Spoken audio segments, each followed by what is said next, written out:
रात के गहरे सन्नाटे में एक चमकदार गोला आसमान से गिरा और पास के खेत में तेज रोशनी के साथ जमीन में धंस गया। छोटे से गांव के बच्चे नीलू और पिंकी खिड़की से ये सब देख रहे थे। नीलू ने फुसफुसाते हुए कहा, ये तो कोई उल्का पिंड जैसा लग रहा है। लेकिन पिंकी ने चौंकते हुए कहा, नहीं, ये कुछ और है, चलो चलकर देखते हैं। नीलू और पिंकी ने टॉर्च पकड़ी और चुपचाप खेत की ओर निकल पड़े। जैसे जैसे वे खेत के करीब पहुँचे, उन्होंने महसूस किया कि उनकी घड़ी, टॉर्च और यहाँ तक कि उनका मोबाइल भी बंद हो गया है। पिंकी ने कहा, ये तो जादू जैसा लग रहा है। जैसे ही वे उस गोले के पास पहुँचे, उन्होंने देखा कि वह धीरे धीरे खुलने लगा।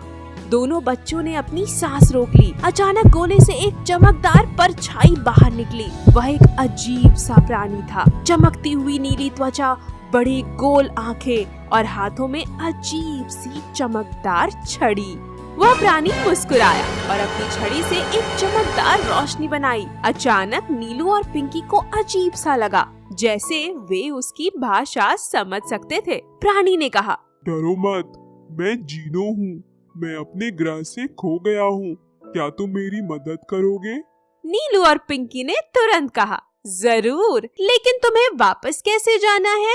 जीनो ने बताया कि उसका यान खराब हो गया है और उसे कुछ खास चीजें चाहिए। चांदी के कुछ टुकड़े, एक मजबूत चुंबक और सूरज की पहली किरण। पिंकी ने हैरानी से पूछा, लेकिन सूरज की किरण को कैसे पकड़ा जा सकता है? जीनो मुस्कुराया और बोला, मैं तुम्हें तरीका सिखाऊंगा, लेकिन हमें जल्दी करना होगा। तीनों ने मिलकर गांव से चांदी के पुराने टुकड़े और एक चुंबक ढूंढा। जब सूरज उगने लगा, जीनो ने पिंकी को अपनी छड़ी दी और कहा, इसे सूरज की ओर उठाओ, ये किरणों को खींच लेगी। जैसे ही सूरज की पहली किरण छड़ी पर पड़ी, वह चमकने लगी। जीनो ने सारे सामान को अपने यान में लगाया और उसका यान धीरे धीरे फिर से चमकने लगा। जीनो ने कहा, तुम दोनों ने मेरी बहुत मदद की। मैं तुम्हारा यह एहसान कभी नहीं भूलूंगा। उसने अपनी छड़ी से एक छोटी सी चमकदार गोली बनाई और नीलू और पिंकी को दी। उसने कहा, यह तुम्हारी बहादुरी और दोस्ती की निशानी है।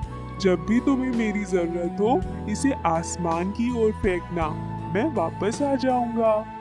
जीनो का यान उड़कर आसमान में गायब हो गया। नीलू और पिंकी ने उस रात का रहस्य अपने तक ही रखा, लेकिन वे हमेशा उस चमकदार गोली को देखकर मुस्कुराते, और क्योंकि उन्हें पता था कि एक दिन जीनो फिर से लौटेगा।